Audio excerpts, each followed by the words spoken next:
ابو عبداللہ حاکم علیہ رحمہ ان کے دور میں پانی کی دستیابی مشکل سے تھی، پانی کا معاملہ ہوتا تھا بالخصوص گرمیوں کے اوقات میں، اور پھر مسافر اور پھر مختلف لوگوں کے لیے، اور یہ وہ دور تھا کہ اس وقت کنویں ہوا کرتے تھے، بعض وقت کنویں بھی خشک ہو جایا کرتے تھے، تو انہوں نے پانی کا انتظام کر دیا، جیسے بھی کیا محنت کر کے لوگوں کے لیے فی سبیل اللہ، اللہ کے رضا کی خاطر لوگوں کو پانی پلانا بڑے پیمانے پر شروع کر دیا۔ تو یہ صدقہ تھا، اللہ رب العزت نے ان کی مصیبت، ان کی بیماری، ان کی پریشانی جو ہے وہ ٹال دی۔ تو بس آج بھی ضرورت اس امر کی ہے، ہمیں کوئی مصیبت، آفت، پریشانی، بیماری، کوئی بھی ہماری زندگی کی کوئی آزمائش ہم پر آ جائے تو بجائے جزا فضا کرنے کے، واویلا کرنے کے، شور مچانے کے، اور بجائے اللہ رب العزت کا شکوہ کرنے کے، اللہ کی حمد و ثنا بیان کریں، اللہ کے حبیب صلی اللہ علیہ وآلہ وسلم کی بارگاہ میں ہدیہ درود و سلام پیش کریں، استغفار کی کثرت کریں، اور اللہ کے احکام بجا لائیں۔ اور انہی احکامات میں سے یہ بھی ہے کہ اللہ کے راستے میں خرچ کرو، وَمِمَّا رَزَقْنَاهُمْ يُنْفِقُونَ، ایمان والے تو ہیں ہی وہی، اللہ فرماتا ہے جو ہمارے دیے ہوئے میں سے ہمارے ہی راستے میں لوگوں پر، اللہ کی مخلوق پر خرچ کرتے ہیں۔ تو جب آپ یہ کام کریں گے، صدقہ اللہ کی مخلوق پر خرچ کریں گے، اللہ کی مخلوق کی بھلائی چاہیں گے، خیر الناس بما ينفع الناس، کہ آقا کریم صلی اللہ علیہ وآلہ وسلم نے فرمایا کہ تم میں سے سب سے بہتر وہ ہے جو لوگوں کو فائدہ پہنچانے والا ہے۔ تو بس لوگوں کی بھلائی کرنے والے بن جائیں، لوگوں کو فائدہ پہنچانے والے بن جائیں، چاہے وہ ان کو اچھا مخلصانہ مشورہ دے کر ہو، چاہے وہ ان کی دینی دنیاوی کسی بھی معاملے میں رہنمائی کے ذریعے ہو، چاہے کوئی اچھی اور خوبصورت بات کر کے، چاہے ان کے دل کو تسلی دے کر،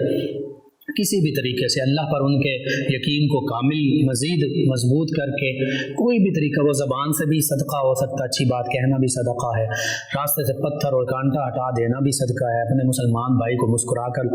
ملنا بھی صدقہ ہے، اور اللہ نے توفیق دی ہے تو اپنی بساط سے بڑھ کر اللہ کے راستے میں روپیہ پیسہ خرچ کرنا، کسی کو کھانا کھلا دینا، کوئی مجبور ہے اس کے گھر میں راشن نہیں، اس کو راشن دلا دینا، کسی کے بچے کی فیس کا انتظام نہیں، اس کی فیس ادا کر دینا، کوئی بیمار ہے اور وہ دوائی نہیں لے سکتا، اس کے میڈیسن لے کے دے دینا، کئی چیزیں ہیں، اس میں سبھی چیزیں شامل ہیں۔ آپ لوگوں کو کھانا کھلائیے، لوگوں کی ضروریات پوری کیجیے، حدیث مبارکہ میں موجود ہے جو اپنے بندہ مومن کی ضروریات پوری کرنے میں لگ جاتا ہے، اللہ رب العزت اس کی ضروریات پوری فرما دیتا ہے، اور جو اپنے بندہ مومن کی کسی مصیبت اور پریشانی میں کام آتا ہے، اللہ رب العزت کل روز محشر جو سب سے کڑا اور سخت دن ہوگا، حساب کتاب کا دن ہوگا، اس میں اللہ رب العزت اس بندہ مومن کی جس نے اپنے مسلمان بھائی کی مصیبت اور پریشانی میں جو کام آیا تھا، اس کی مصیبت اور پریشانی روز محشر دور فرما دے گا۔ اور پھر یہ بھی حدیث مبارکہ میں ملتا ہے کہ بندہ مومن کا ہر معاملہ ہی خیر ہے، اگر اسے راحت ملتی ہے تو وہ اللہ کا انعام ہوتا ہے، اس پر یہ اللہ کا شکر ادا کرتا ہے، یہ بھی خیر اور بھلائی ہے۔ اگر کوئی آزمائش، مصیبت، پریشانی آتی ہے تو اس میں صبر کرتا ہے، یہ صبر کرنا بھی اللہ تعالیٰ کی طرف سے اس کے لیے اجر و ثواب کا باعث بن جاتا ہے۔ تو بندہ مومن کا ہر معاملہ خیر اور بھلائی کا معاملہ بن سکتا ہے اگر بندہ مومن، میں آپ ہم سب اللہ رب العزت کے احکام کی تعمیل کرنے والے بنے،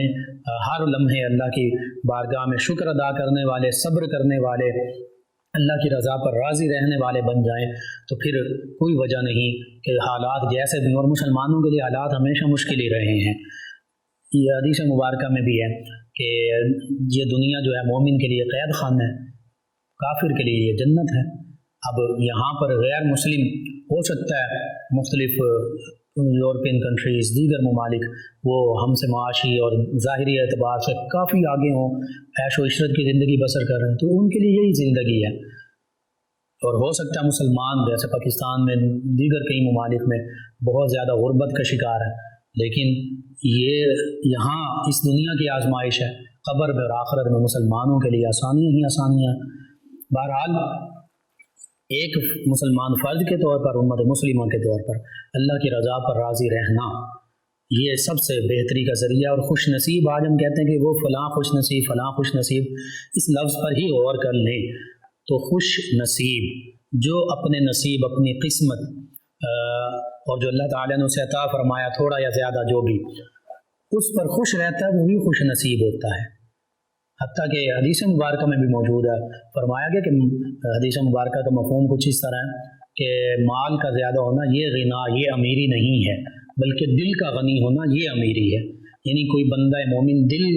اس کا وسعت والا ہے، دل میں اس کے لیے مسلمانوں کے لیے بھلائی، خیر اور بہتری کا جذبہ ہے، تو اللہ کے حبیب فرما رہے ہیں وہ غنی ہے، وہ امیر ہے۔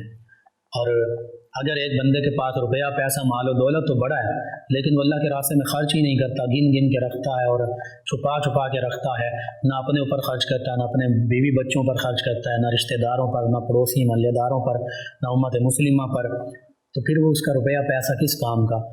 ہو سکتا ہے وہ دنیا سے چلا جائے اور وہ روپیہ پیسہ یہیں رہ جائے، پیچھے بعض اوقات اولاد جو ہے وہ عیش و عشرت میں اور حرام کاموں میں، گناہوں میں وہ پیسہ استعمال کرتی ہے۔ کفن کو جیب بھی نہیں ہوتی کہ ساتھ کوئی لے جائے کہ جی کفن میں جیبیں لگی ہیں اور ہم نے ساتھ لے جانا، تو یہ مال و دولت آنے جانے والی چیز ہے۔ جسے اللہ نے نوازا ہے وہ بھی اللہ کے راستے میں خرچ کرے، کم کسی کو ہے اس کی اپنی ذہن کے مطابق، حالانکہ کمی نہیں ہے، ہر چیز اللہ رب العزت نے ہمیں عطا فرمائی ہے، وہ بھی اپنی بساط سے بڑھ کر اللہ کے راستے میں خرچ کریں، تو انشاءاللہ دیکھیے پھر کیسے آپ کی مصیبتیں، پریشانیاں، آزمائشیں دور ہوتی ہیں۔ صدقہ خیرات کیجئے، اللہ کو یاد کیجئے، استغفار کیجئے، درود پاک کی کثرت کیجئے۔ یہ آج کا خاص وظیفہ آپ کو ضرورت ہے، ضرور اپنے معمول کا حصہ بنائیے اور عاد و وظائف میں شامل کیجیے، اپنے اعزاء، اقربا، رشتہ دار، دوست، احباب، پڑوسی، محلے دار، امت مسلمہ تک پہنچائیے۔ میرے آپ کے ہمارے بتانے سے ہمارے کسی بھی مسلمان بھائی، مسلمان بہن، مسلمان فرد کا فائدہ ہوتا ہے، تو انشاءاللہ یہ ہمارے لیے بھی دین و دنیا آخرت میں بھلائی، فائدہ، نجات اور شفا کا باعث ہوگا۔ اللہ سبحانہ و تعالی ہمیں آسانیاں عطا فرمائے، ہمیں آسانیاں بانٹنے والا بنائے، مشکلات سے ہماری حفاظت فرمائے، آمین۔